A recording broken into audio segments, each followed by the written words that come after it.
ಈ ಸಮಾರಂಭ ಇಷ್ಟು ಬೇಗ ಬರ್ತದೆ ಅಂಥೇಳಿ ನಾವು ಭಾವಿಸಿರಲಿಲ್ಲ. ಶ್ರೀನಿವಾಸ್ ಪ್ರಸಾದ್ ಅವರು ಕಳೆದ 20 ವರ್ಷಗಳಲ್ಲಿ ಅವರ ಆರೋಗ್ಯದಲ್ಲಿ ಅನೇಕ ಸಮಸ್ಯೆಗಳನ್ನು ಎದುರಿಸಿದ್ದಾರೆ. ಪ್ರತಿ ಸಾರಿ ಅವರು ಆಸ್ಪತ್ರೆಗೆ ಸೇರಿದಾಗೂ ಸಹಿತ ಇನ್ನೇನು ಪ್ರಸಾದ್ ಅವರ ಕೊನೆ ಉಸಿರು ಎಳಿತಾರೆ ಅಂತಕ್ಕಂಥ ಮಾತೆ ಕೇಳಿ ಬರ್ತಾಯಿತ್ತು. ಆದರೆ ಅವರು ಅಲ್ಲಿಂದ ಎದ್ದು ಬರೋರು, ಆಸ್ಪತ್ರೆಯನ್ನು ಬರೋದಷ್ಟೇ ಅಲ್ಲ, ಸಕ್ರಿಯವಾಗಿ ತೊಡಗಿಸ್ಕೊಳ್ತಾ ಇದ್ದರು. ಈ ಸಾರಿನೂ ನಾವೆಲ್ಲ ಅದೇ ಅಂದ್ಕೊಂಡಿದ್ವಿ. ನನಗೆ ಸಂಶಯ ಬಂದಿದ್ದು, ನಮ್ಮ ಮುಖ್ಯಮಂತ್ರಿಗಳು ಅವ್ರಿಗೆ ನೋಡಕ್ಕೆ ಹೋಗಿದ್ರು ಮಣಿಪಾಲ್ ಆಸ್ಪತ್ರೆಗೆ. ಆಗ ಅವ್ರಿಗೆ ಆರೋಗ್ಯ ತೀರಾ ಹದಗೆಟ್ಟಿರಬೇಕು ಅಂಥೇಳಿ ಅವ್ರ ಮಗಳ ಜೊತೆಯಲ್ಲಿ ನಾವೆಲ್ಲ ಮಾತಾಡಿದಾಗ ಅವ್ರು ಸ್ವಲ್ಪ ಧೈರ್ಯವನ್ನೇ ಕೊಟ್ಟರು. ನಮ್ಮ ತಂದೆಗೇನಾಗಿಲ್ಲ, ಬರ್ತಾರೆ ಅವರು ವಾಪಸ್ಸು ಅನ್ನೋ ಧೈರ್ಯವನ್ನೇ ಮಾಡಿದ್ವಿ. ಆದರೆ ಬಹಳ ಬೇಗ ಅವ್ರಿಗೆ ಶ್ರದ್ಧಾಂಜಲಿಯನ್ನು ಅರ್ಪಿಸ್ತಕ್ಕಂಥ ಒಂದು ದೌರ್ಭಾಗ್ಯ ನಮ್ಮೆಲ್ಲರ ಪಾಲಿಗೆ ಬಂದಿದೆ ಇವತ್ತು. ಈ ವರ್ಷದಲ್ಲಿ ಪ್ರಸಾದ್ ಅವರ ಹೆಸರಿನಲ್ಲಿ ಆಗ್ತಾ ಇರತಕ್ಕಂಥ 3ನೇ ಕಾರ್ಯಕ್ರಮ ಇದು. ಮೊದಲನೇ ಕಾರ್ಯಕ್ರಮದಲ್ಲಿ ಅವರು 75ನೇ ವರ್ಷ ಒಂದು ಪುಸ್ತಕವನ್ನು ಬಿಡುಗಡೆ ಮಾಡಿದ್ವಿ.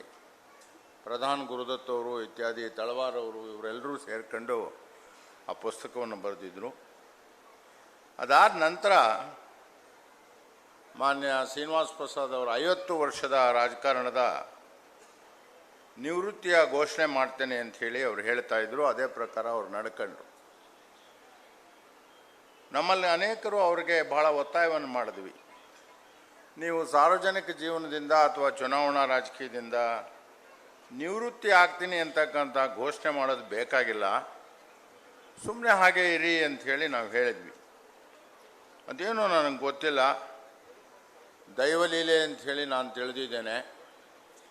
ಅವರು ಕೊನೆಯಲ್ಲಿ ಅವರ ಪುಸ್ತಕವನ್ನೇನು ಬಿಡುಗಡೆ ಮಾಡಿದೆ ಸಮಿತಿ, ಆ ಸಮಿತಿಯಲ್ಲಿ ಅವರ ಅಪಾರವಾದ ಅನುಭವಗಳನ್ನು 73ನೇ ಇಸ್ವಿಯಿಂದ ಅವರು ಇಲ್ಲಿಯ ಒಂದು ವಿಧಾನಸಭಾ ಉಪಚುನಾವಣೆಗಳಲ್ಲಿ DMK ಪಕ್ಷದಿಂದ ಸ್ಪರ್ಧೆ ಮಾಡಿ ಸೋತು, ಅದಾದ ನಂತರ ಯುವಜನತಾದ ರಾಜ್ಯದ ಮಹಾಪ್ರಧಾನ ಕಾರ್ಯದರ್ಶಿಗಳ ಕೆಲಸ ಮಾಡಿ ಚುನಾವಣೆಗಳಲ್ಲಿ ನಿಂತು ಸೋತು 14 ಚುನಾವಣೆಗಳನ್ನು ಎದುರಿಸಿದಂಥದ್ದು, ಅದೆಲ್ಲವನ್ನೂ ಸಹಿತ ಭಾಳ ದೀರ್ಘವಾಗಿ ಭಾಳ ಚೆನ್ನಾಗಿ ಬರೆದಿದ್ದಾರೆ.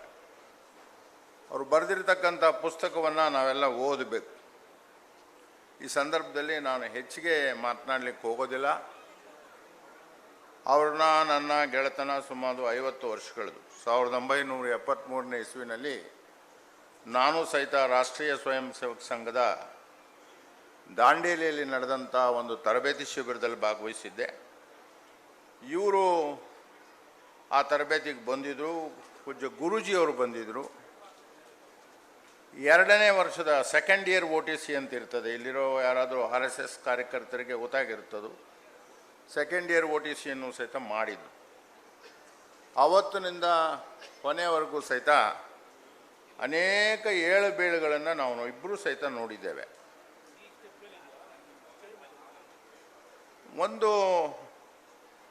ಒಂದೆರಡು ಮಾತುಗಳನ್ನು ನಾನು ಹೇಳಲಿಕ್ಕೆ ಬಯಸ್ತೇನೆ. ಒಂದು ಮಾತು, ಅಧಿಕಾರದಲ್ಲಿದ್ದಾಗ ಜನ ನಮ್ಮನ್ನು ನೋಡೋದೇ ದೃಷ್ಟಿಕೋನನೇ ಬೇರೆ ಇರ್ತದೆ. ಅಧಿಕಾರ ಕಳ್ಕೊಂಡಾಗ ಜನರು ನಮ್ಮ ನೋಡ್ತಕ್ಕಂಥ ದೃಷ್ಟಿಕೋನನೇ ಬೇರೆ ಇರ್ತದೆ. ಅದರ ಅನುಭವ ಪ್ರಸಾದ್ ಅವ್ರಿಗೆ ಭಾಳ ಚೆನ್ನಾಗಾಗಿತ್ತು ಅವ್ರಿಗೆ. ಭಾಳ ಸಾರಿ ನೊಂದು ನನ್ನ ಜೊತೆಯಲ್ಲಿ ಖಾಸಗಿಯಾಗಿ ಮಾತನಾಡ್ತಾ ಇದ್ರು, ಇವರಿಲ್ಲ ಹೀಗಿದೆ ಅಂಥೇಳಿ. ಕೆಲವು ತಪ್ಪು ತಿಳುವಳಿಕೆಗಳು ಸಹಿತ ಇದ್ದು. ಒಂದು ತಪ್ಪು ತಿಳುವಳಿಕೆ, ಶ್ರೀನಿವಾಸ್ ಪ್ರಸಾದ್ ಅವರು ಇಲ್ಲಿಯ ವೀರಶೈವ ಜನಾಂಗವನ್ನು ವಿರೋಧ ಮಾಡ್ತಾರೆ ಅಂತಕ್ಕಂಥ ಒಂದು ತಿಳುವಳಿಕೆ ಇತ್ತು. ವಾಸ್ತವಾಂಶದಲ್ಲಿ ಎಲ್ಲ ಗೊತ್ತಿದೆ, ಶ್ರೀನಿವಾಸ್ ಪ್ರಸಾದ್ ಅವ್ರನ್ನ ಸುತ್ತೂರು ಮಠ ಯಾವ ರೀತಿಯಲ್ಲಿ ನೋಡ್ತು ಅನ್ನೋದನ್ನು ನಾವೆಲ್ಲ ಗಮನಿಸಬೇಕಾಗಿದೆ. ಸುತ್ತೂರು ಬುದ್ಧಿಯವರಾಗಲಿ, ಅವರ ಹಿಂದೆ ಇದ್ದಂಥ ರಾಜೇಂದ್ರ ಸ್ವಾಮಿಗಳಾಗಲಿ, ಇವ್ರ ಬಗ್ಗೆ ಮಾತನಾಡಿರ್ತಕ್ಕಂಥ ವಿಷಯಗಳನ್ನು ನಾನು ಬಹಿರಂಗವಾಗಿ ಹೇಳಲಿಕ್ಕೆ ಆಗೋದಿಲ್ಲ. ಕಾರಣ ಭಾಳ ಪ್ರೀತಿ ಮಾಡ್ತಾಯಿದ್ದು. ಆದರೆ ಯಾವುದೋ ಒಬ್ಬ ವ್ಯಕ್ತಿಯ ವಿರುದ್ಧ ಅವರಿದ್ದರು ಅನ್ನೋ ಕಾರಣದಿಂದ ಅವ್ರನ್ನ ಜನಾಂಗದ ವಿರೋಧಿ ಅಂತ ತಿಳ್ಕೊಂಡಿರೋದು ಭಾಳ ತಪ್ಪು ಅಂಥೇಳಿ ನಾನು ಭಾವಿಸ್ಕೊಂಡಿದ್ದೇನೆ. ಮತ್ತು ಎರಡನೇದಾಗಿ ಪ್ರಸಾದ್ ಅವರು ಬಹುಶಃ ಪ್ರತಾಪ್ ಸಿಂಹ ಅದನ್ನು ಪ್ರಸ್ತಾಪ ಮಾಡಿದ್ರು ಅಂದ್ಕೊಂಡಿದ್ದೀನಿ ನಾನು. ರಾಜಕಾರಣದಲ್ಲಿ ಹಣದ ಪ್ರಭಾವ ಎಷ್ಟೊಂದಿದೆ ಅಂತಕ್ಕಂಥದ್ದನ್ನು, ಹಣ ಎಷ್ಟು ಬೇಕಾದರೂ ಅವ್ರು ಮಾಡ್ಬೋದಾಗಿತ್ತು. ಅವ್ರಿಗೆ ಕರ್ನಾಟಕದ ಎಲ್ಲ ಮುಖಂಡರು, ನಿಜಲಿಂಗಪ್ಪನವರು, ವೀರೇಂದ್ರ ಪಾಟೀಲ್ ರಾದಿಯಾಗಿ ಇವತ್ತಿನ ಮುಖ್ಯಮಂತ್ರಿವರೆಗೂ ಸಹಿತ ಭಾಳ ಆತ್ಮೀಯರಾಗಿದ್ದವರು. ಆದರೆ ಯಾವತ್ತೂ ಸಹಿತ ಪ್ರಸಾದ್ ಅದರ ದುರ್ಬಳಕೆಯನ್ನು ಮಾಡಲಿಕ್ಕೆ ಹೋಗಿಲ್ಲ. ಯಾವುದೇ ಸರ್ಕಾರಿ ಆಜ್ಞೆಯನ್ನು ಮಾರಾಟ ಮಾಡೋಕ್ಕೆ ಹೋಗಿರಲಿಲ್ಲ. ಇದು ಅವರಲ್ಲಿದ್ದಂಥ ಒಂದು ವಿಶೇಷವಾದ ಗುಣ. ನಾನು ಅದನ್ನು ಭಾಳ ಹತ್ತಿರದಿಂದ ಗಮನಿಸಿರ್ತಕ್ಕಂಥವ್ರು. ಸಿದ್ದರಾಮಯ್ಯನವ್ರಿಗೂ ಶ್ರೀನಿವಾಸ್ ಪ್ರಸಾದ್ ಅವ್ರಿಗೂ ವೈಮನಸ್ಯ ಇದೆ. ಸಿದ್ದರಾಮಯ್ಯನವರು ಶ್ರೀನಿವಾಸ್ ಪ್ರಸಾದ್ ಅವ್ರನ್ನ ಇಷ್ಟಪಡೋದಿಲ್ಲ ಅಂತಕ್ಕಂಥದ್ದು ಭಾಳ ಜನ ಹೇಳ್ತಾ ಇದ್ರು. ಅವರ ಕೊನೆ ಕಾರ್ಯಕ್ರಮದಲ್ಲಿ ನಾನು ಆ ಕಾರ್ಯಕ್ರಮದ ಅಧ್ಯಕ್ಷತೆಯನ್ನು ಅಧ್ಯಕ್ಷ ಸ್ಥಾನವನ್ನು ವಹಿಸ್ಕೊಂಡಿದ್ದೆ. ನಾನು, ಪ್ರಸಾದ್, ಇನ್ನೂ ಅನೇಕರು, ಭರತ ರಾಮಸ್ವಾಮಿ ಇತ್ಯಾದಿ ಅವರ ಫಾಲೋಯರ್ಸ್ ಎಲ್ಲ ಒಂದು 6 ತಿಂಗಳು ಒಟ್ಟಿಗೆ ಕೆಲಸ ಮಾಡಿದ್ವಿ. ನನಗೆ ಅನೇಕರು ದೂರವಾಣಿ ಮೂಲಕ ಮಾತನಾಡಿ, ಸಿಂಧ್ಯಾ ನೀನು ಯಾಕೆ ಇದೆಲ್ಲ ಮಾಡ್ತಾಯಿದ್ದೀಯಾ, ಇದೆಲ್ಲ ಮಾಡಬಾರ್ದು, ನೋಡು ನೀನು ಕಾಂಗ್ರೆಸ್ ಪಾರ್ಟಿನಲ್ಲಿದ್ದೀಯಾ, ಸಿದ್ದರಾಮಯ್ಯನವ್ರಿಗೆ ಇದು ಗೊತ್ತಾದರೆ ನಿನಗೆ ಬಹಳ ತೊಂದರೆ ಆಗ್ತದೆ ಕಾಂಗ್ರೆಸ್ ಪಾರ್ಟಿನಲ್ಲಿ ಅಂತಕ್ಕಂಥ ಮಾತನ್ನು ನನಗೆ ಹೇಳು. ನನಗೂ ಸಿದ್ದರಾಮಯ್ಯನವ್ರಿಗೂ ಇರ್ತಕ್ಕಂಥ ಸ್ನೇಹದ ಒಂದು ವಿಚಾರದಲ್ಲಿ ಅನೇಕ ವಿಚಾರಗಳನ್ನು ಮಾತನಾಡಿದ್ರು. ನಾನು ಅವ್ರಿಗೆ ನೇರವಾಗಿ ಕೇಳಿದೆ. ಒಂದು ದಿವಸ ಅವ್ರ ಮನೆಗೆ ಹೋಗಿದ್ದೆ ಕಾರ್ಯಕ್ರಮಕ್ಕೆ ಮುಂಚೆ, ನಿಮ್ಮದೇನಾದರೂ ತಕರಾರಿದೆಯಾ ಅಂಥೇಳಿ. ಅವರು ಒಂದೇ ಮಾತನ್ನು ಹೇಳಿದ್ರು, ಸಿಂಧ್ಯಾ ಅಷ್ಟೊಂದು ಕೆಳಮಟ್ಟದ ವ್ಯಕ್ತಿನ ನಾನು ಅಂತ ಹೇಳಿ. ಇದನ್ನು ನಾವೆಲ್ಲ ಅರ್ಥ ಮಾಡ್ಕೋಬೇಕು. ಪ್ರಸಾದ್ ಅವರು ಆ ಪುಸ್ತಕದಲ್ಲಿ ಬರೆದಿದ್ದಾರೆ ಅವರ ಅನುಭವಗಳನ್ನು.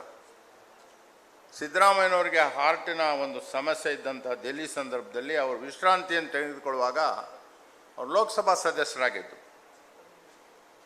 ವಾರಕ್ಕೊಂದು ಸಾರಿ ಅವ್ರಿಗೆ ಹೋಗಿ ನೋಡ್ತಾ ಇದ್ರು, ಅವ್ರಿಗೆ ವಿಚಾರಿಸ್ತಾ ಇದ್ರು. ಅವ್ರ ಪುಸ್ತಕದಲ್ಲಿ ಬರೆದಿದ್ದಾರೆ ಅದನ್ನು. ಹೀಗೆ ರಾಜಕಾರಣದಲ್ಲಿ ಯಡಿಯೂರಪ್ಪನವರು ಸ್ವಲ್ಪ ಯಾವಾಗೂ ನಗುಮುಖದಿಂದ ಇರೋದಿಲ್ಲ, ಸಿಟ್ಟಿಂದನೇ ಇರ್ತಕ್ಕಂಥದ್ದು ಅವ್ರ ಮುಖ ಅನ್ನೋದು ಪ್ರಚಲಿತವಾದ ವಿಚಾರ. ವಿಶ್ವಾಸಕ್ಕೇನಾದರೂ ಕಡಿಮೆ ಇದೆಯಾ? ಖಂಡಿತ ಇಲ್ಲ. ಅವರೆಲ್ಲರೂ ಭಾಳ ಹತ್ತಿರದಿಂದ ಪ್ರೀತಿಯಿಂದ ನೋಡ್ತಾರೆ. ಹೀಗಾಗಿ ಜನಗಳಲ್ಲಿ ಭಾಳ ಅಂತರಗಳನ್ನು ಏರ್ಪಾಡು ಮಾಡ್ತಕ್ಕಂಥವ್ರು ನಾವೇನೆ. Prasad was a mistaken personality ನನ್ನ ಅಭಿಪ್ರಾಯದಲ್ಲಿ. ಪ್ರಧಾನ್ ಗುರುದತ್ ಅವರು ಆಗ ಅಮೇರಿಕಾದಲ್ಲಿದ್ದ, ನೀವು ಬರಲೇಬೇಕು ಅಂಥೇಳಿ MGR ಅರಸೋಕೆನಲ್ಲಿ ಒತ್ತಾಯ ಮಾಡಿಸಿದ್ರು. ನೀವು ಬಂದ್ರ ಅವ್ರಿಗೆ ಆದಷ್ಟು ಸಂತೋಷ, ಅದನ್ನು ಅಳಿಲಿಕ್ಕೆ ಆಗೋದಿಲ್ಲ. ಮತ್ತು ಅವರ ಕೊನೆ ಕಾರ್ಯಕ್ರಮಕ್ಕೆ ಇಂತಿಂಥವ್ರನ್ನೇ ಕರೆಸಬೇಕು ಅಂಥೇಳಿ ಕೂತ್ಕೊಂಡು ಪಟ್ಟಿ ಮಾಡೋದು. SM ಕೃಷ್ಣ ಬರಬೇಕು, ವೀರಪ್ಪ ಮೊಯ್ಲಿ ಬರಬೇಕು, ಚಂದ್ರಶೇಖರ ಕಂಬಾರರು ಬರಬೇಕು, ರಮೇಶ್ ಬಂದ್ಗದ್ದೆ ಸತ್ತೋಗಿದ್ದಾನೆ ಅವನು ಬರೋಕ್ಕಾಗೋದಿಲ್ಲ. ಹೀಗೆಲ್ಲ ಪಟ್ಟಿಯನ್ನು ಸ್ವತಃ ಮಾಡಿ ಆ ಪುಸ್ತಕದ ಎಡಿಟರ್ ಆಗಿ ಬೇರೆಯವರಿದ್ರೂ ಎಡಿಟಿಂಗ್ ಮಾಡಿದವರು ಪ್ರಸಾದೇನೆ. ಭಾಳ ಒಬ್ಬ ಛಲಗಾರ ಅನ್ನೋದು ನಿಮಗೆಲ್ಲ ಗೊತ್ತಿದೆ. ಅವರು ಎಲ್ಲಾದರೂ ಅದನ್ನು ಸ್ವಲ್ಪ ಕಾಂಪ್ರಮೈಸ್ ಮಾಡ್ಕೊಂಡಿದ್ದಿದ್ರೆ ಏನೆಲ್ಲ ಗಳಿಸ್ಬೋದಾಗಿತ್ತು ಅನ್ನೋದು ಸಹಿತ ನಿಮಗೆ ಗೊತ್ತಿದೆ. ನಾನು ಅದನ್ನೆಲ್ಲ ಈಗ ಪ್ರಸ್ತಾಪ ಮಾಡಿದೆ. ಮಾನ್ಯ ಮುಖ್ಯಮಂತ್ರಿಗಳಲ್ಲಿ ನಾನು ಒಂದು ವಿನಂತಿಯನ್ನು ಮಾಡಲಿಕ್ಕೆ ಬಯಸ್ತೇನೆ.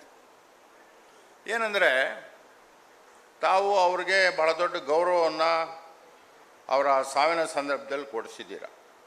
ತಾವು ಬರೋದಲ್ಲ, ಕಾಂಗ್ರೆಸ್ ಪಕ್ಷದ ಅಧ್ಯಕ್ಷರು ಬಂದಿದ್ದಷ್ಟೇ ಅಲ್ಲ, ಬಂದು 2 ದಿನಗಳ ಕಾಲ ಮೈಸೂರು ಮತ್ತು ಚಾಮರಾಜನಗರದಲ್ಲಿ ರಜೆಯನ್ನು ಘೋಷಣೆ ಮಾಡಿ ಸರ್ಕಾರಿ ಸವಲತ್ತುಗಳ ಮೂಲಕವಾಗಿ ಗೌರವವನ್ನು ಅರ್ಪಣೆ ಮಾಡಿದ್ದೀರ. ಈಗ ಈ ಜಾಗ ಸರ್ಕಾರದಿಂದ ಅವರಿಗೆ ಮಂಜೂರಾತಿ ಆಗಿದೆ ಈ ಒಂದು ಸಂಘಟನೆಗೆ ಅಂತ ಹೇಳಿ ನಾನು ಕೇಳಿದ್ದೇನೆ. ತಾವು ದಯಮಾಡಿ ಅವರ ಹೆಸರಿನಲ್ಲಿ ಒಂದು ಪ್ರತಿಷ್ಠಾಪವನ್ನು ಮಾಡಲಿಕ್ಕೆ ಒಪ್ಪಿಗೆಯನ್ನು ಸರ್ಕಾರದಿಂದ ಮಾಡಬೇಕು. ಪ್ರತಿಷ್ಠಾನಗಳು ಬಹಳ ಆಗ್ತವೆ, ಚಟುವಟಿಕೆಗಳು ನಿರಂತರವಾಗಿ ಮುಂದುವರಿತಾ ಇರಬೇಕು. ಗೌರವಾನ್ವಿತ ಬಂತೇಜಾರವರು ಇಲ್ಲಿ ಇರ್ತಾರವರು ಅದನ್ನು ನಡೆಸ್ಕೊಂಡು ಹೋಗ್ತಾರೆ. ಯಾವ ರೀತಿ ಬುದ್ಧ ವಿಹಾರ ಕಲಬುರಗಿಯಲ್ಲಿ ನಡೀತದೆ, ಆ ರೀತಿಯ ಒಂದು ಕೆಲಸವನ್ನು ಪ್ರಸಾದ್ ಅವರು ಇಷ್ಟಪಡದಂಥ ಮಹದೇವ್ ಪ್ರಸಾದ್ ಅವರು ಮಹದೇವಪ್ಪನವರು ಅದನ್ನು ನಿಂತು, ನೀವು ಕೃಷ್ಣಮೂರ್ತಿ, ಜಯಣ್ಣ, ನರೇಂದ್ರ ನೀವೆಲ್ಲ ಇದ್ದೀರಾ, ನಿಂತ್ಕೊಂಡು ಅದನ್ನು ಮಾಡಿಸ್ಬೇಕು. ನಿರಂತರವಾಗಿ ಒಬ್ಬ ಸ್ವಾಭಿಮಾನಿ ವ್ಯಕ್ತಿ ವಸ್ತುನಿಷ್ಠವಾಗಿ ಸಮಾನತೆಯ ವಿಚಾರಗಳನ್ನು ಜೀವನದಲ್ಲಿ ತೊಡಗಿಸ್ಕೊಂಡಿದ್ದಂಥ ವ್ಯಕ್ತಿ ಯಾವ ರೀತಿ ಬದುಕದ, ಯಶಸ್ವಿಯಾಗಿ ಬದುಕದ ಅನ್ನೋದನ್ನು ಬಗ್ಗೆ ನಿರಂತರವಾಗಿ ಕಾರ್ಯಚಟುವಟಿಕೆಗಳು ನಡೀತಾ ಇದ್ದರೆ ಈ ಭಾಗದ ಜನಗಳಿಗೆ ಒಂದು ಸ್ಫೂರ್ತಿ ಬರ್ತದೆ ಅಂಥೇಳಿ ನಾನು ತಿಳ್ಕೊಂಡಿದ್ದೇನೆ. ನಾವು ಯಾರ್ಯಾರ ಬಗ್ಗೆನೂ ಮಾಡ್ತೇವೆ, ಅದನ್ನು ನಾನು ಪ್ರಸ್ತಾಪ ಮಾಡೋಕ್ಕೆ ಹೋಗೋದಿಲ್ಲ. ಆದರೆ ಪ್ರಸಾದ್ ಅವರ ಹೆಸರಿನಲ್ಲಿ ಅದೊಂದು ಶಾಶ್ವತವಾಗಿ ಆಗಬೇಕು. ಇನ್ನೊಬ್ಬ ಪ್ರಸಾದು ಹುಟ್ಟಬೇಕಾದ್ರೆ ಎಷ್ಟು ವರ್ಷ ಬೇಕಾಗ್ತದೆ ಅನ್ನೋದಂತ ಯೋಚನೆ ಮಾಡಿರೋರು ಅದನ್ನು ಮಾಡ್ತಾರೆ ಅನ್ನೋ ವಿಶ್ವಾಸವನ್ನು ಈ ಸಂದರ್ಭದಲ್ಲಿ ನಾನು ಮುಖ್ಯಮಂತ್ರಿಗಳಲ್ಲಿ ಮನವಿಯನ್ನು ಮಾಡ್ಕೊಳ್ತೇನೆ. ಪ್ರಸಾದ್ ಅವರ ನೆನಪಿನಲ್ಲಿ ಎಲ್ಲ ಕಡೆಗಳಲ್ಲೂ ಶ್ರದ್ಧಾಂಜಲಿ ಸಭೆಗಳು ನಡೀತಾ ಇದೆ. ಅವ್ರಿಗಿರ್ತಕ್ಕಂಥ ಅಭಿಮಾನಿಗಳ ಸಂಖ್ಯೆನೇ ಅದಕ್ಕೆ ಕಾರಣ ಅಂಥೇಳಿ ನಾನು ತಿಳಿದು ಇವತ್ತು ಅವರ ಆತ್ಮಕ್ಕೆ ಶಾಂತಿ ಸಿಗಲಿ ಅಂಥೇಳಿ ನಾನು ನಂಬಿದ್ದೇನೆ. ಮತ್ತು ಅವರ ಕುಟುಂಬ ವರ್ಗದವರಿಗೆ, ವಿಶೇಷವಾಗಿ ಶ್ರೀಮತಿ ಶ್ರೀನಿವಾಸ ಪ್ರಸಾದ್ ಅವರಿಗೆ ಮತ್ತು ಅವರ ಕುಟುಂಬ ವರ್ಗದವ್ರಿಗೆ ಭಾಳ ನಷ್ಟ ಆಗಿರ್ತದೆ. 50 ವರ್ಷ ನಿರಂತರವಾಗಿ ಅಧಿಕಾರ, ವಿರೋಧ ಪಕ್ಷ, ಹೋರಾಟ ಇದನ್ನೆಲ್ಲ ನೋಡಿದವ್ರಿಗೆ ಸ್ವಾಭಾವಿಕವಾಗಿ ಅವರಿಗೆ ಭಾಳ ದೊಡ್ಡ ನಷ್ಟ ಆಗಿದೆ. ಆ ನಷ್ಟಕ್ಕೆ ಸರಿಯಾದ ರೀತಿಯಲ್ಲಿ ಗೌರವವನ್ನು ತಾವು ಕೊಟ್ಟು ಈ ಒಂದು ವಿಚಾರಗಳು ಶಾಶ್ವತವಾಗಿ ಇರೋ ಹಾಗೆ ಮಾಡ್ತೀರಾ ಅಂಥೇಳಿ ನಾನು ನೆನೆದು, ಅನೇಕ ಜನ ಪ್ರಸಾದ್ ಅವರ ಅಭಿಮಾನಿಗಳು ಈ ಕಾರ್ಯಕ್ರಮವನ್ನು ಏರ್ಪಾಡು ಮಾಡಿದ್ದಾರೆ. ಭಾಳ ಜನ ದುಡಿದಿದ್ದಾರೆ. ಅವ್ರಿಗೆಲ್ಲ ನಾನು ಈ ರೀತಿ ಅಭಿಮಾನಿಗಳ ಬಳಗ ಗಳಿಸೋದು ಭಾಳ ಕಷ್ಟದ ಕೆಲಸ. ಅಭಿಮಾನಿಗಳೆಲ್ಲ ಇವತ್ತು ಇಲ್ಲಿಗೆ ಬಂದಿದ್ದೀರಾ, ದುಡಿತಾ ಇದ್ದೀರಾ. ನಿಮಗೆಲ್ಲ ನಾನು ಧನ್ಯವಾದಗಳನ್ನು ಅರ್ಪಿಸಿ, ನಾನು ಸಹಿತ ಈ ಸಂದರ್ಭದಲ್ಲಿ ಬಂದು 4 ಮಾತುಗಳನ್ನು ಹೇಳಲಿಕ್ಕೆ ಅವಕಾಶ ಮಾಡಿಕೊಟ್ಟಿದ್ದೀರಾ. ನಾನು ತುಂಬ ಚಿರಋಣಿಯಾಗಿದ್ದೇನೆ. ಎಲ್ರಿಗೂ ನಮಸ್ಕಾರ.